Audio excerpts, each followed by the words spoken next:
ভারত বিরোধিতায় আরো অনড় হয়ে উঠেছে ইউনুসপন্থীরা। বিশ্বজুড়ে নিন্দা সমালোচনা হচ্ছে, তবুও ভারতকে হুঁশিয়ারি ইউনুসপন্থী ছাত্র নেতার। বিএনপি নেতা রিজভির পর এবার ভারতকে হুঁশিয়ারি বাংলাদেশের এক ছাত্র নেতার। 100% ভারত নির্ভর হয়েও বিদ্বেষের বিষ ছড়াচ্ছে বাংলাদেশের ইউনুসপন্থীরা। ভারতের সঙ্গে বাংলাদেশের সম্পর্ক কেমন হবে তা ঠিক করতে হবে ভারতকে।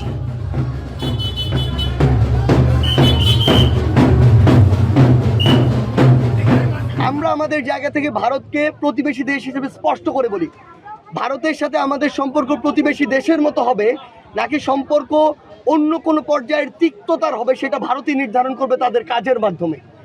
ভারত যদি মনে করে যে বিগত 16 বছরে যেভাবে তারা আওয়ামী লীগকে দল হিসেবে প্রোটেক্ট করে নিরাপত্তা দিয়ে বাংলাদেশ রাষ্ট্রকে শুষে খেয়েছে, এই সুযোগ বাংলাদেশের মানুষ আর দিবে না। এই সুযোগ দেওয়ার জন্য এত মানুষ জীবন দেয় নাই। ভারতকে নির্ধারণ করতে হবে যে আমার একজন ভাই ওই সীমান্তে তার লাশ পড়ে থাকবে কিনা, যদি থাকে তাহলে ওই লাশই নির্ধারণ করবে ভারতের সাথে বাংলাদেশের সম্পর্ক কেমন হবে। এবার অধ্যাপকের ইস্তফা, সেই খবর রাখবো আপনাদের সামনে। অনুপম সেন, সেই অনুপম সেন যিনি 21-এ পদক পেয়েছিলেন, তাকেও হুমকির মুখোমুখি হতে হলো। বাংলাদেশে উন্মত্ত মৌলবাদীদের তাণ্ডব থেকে রেহাই পেলেন না শিক্ষাবিদও। প্রিমিয়ার বিশ্ববিদ্যালয়ের উপাচার্যের ইস্তফা এই হুমকির মুখেই।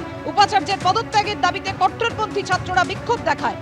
যদিও রাষ্ট্রপতিকে চিঠিতে উল্লেখ করেছেন উপাচার্য অনুপম সেন বার্ধক্যজনিত কারণে তার পদত্যাগে উপাচার্যকে স্বৈরাচারীদের মিত্র বলে কট্টরপন্থী ছাত্রদের স্লোগান। অধ্যাপক অনুপম সেন আন্তর্জাতিক খ্যাতিসম্পন্ন সমাজতত্ত্ববিদ। এবার হুমকির মুখে চট্টগ্রামের প্রিমিয়ার বিশ্ববিদ্যালয়ের উপাচার্যকে ইস্তফা দিতে হলো।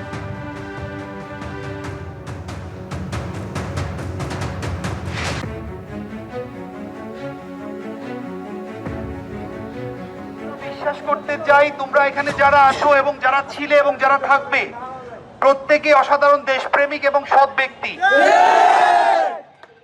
আমাদের হাতে ইতিমধ্যে 5 জন কাঙ্ক্ষিত ব্যক্তির পদত্যাগপত্র এসে আমাদের হাতে যে 5 জনের পদত্যাগপত্র এসেছেন, পদত্যাগ করার আগ পর্যন্ত তারা ছিলেন পদের মানুষ, তারা হয়ে গেছেন ব্যক্তি। আমি সেই ব্যক্তিদের নামগুলো একবার করে বলছি এবং তাদের ডেজিগনেশন গুলো বলছি।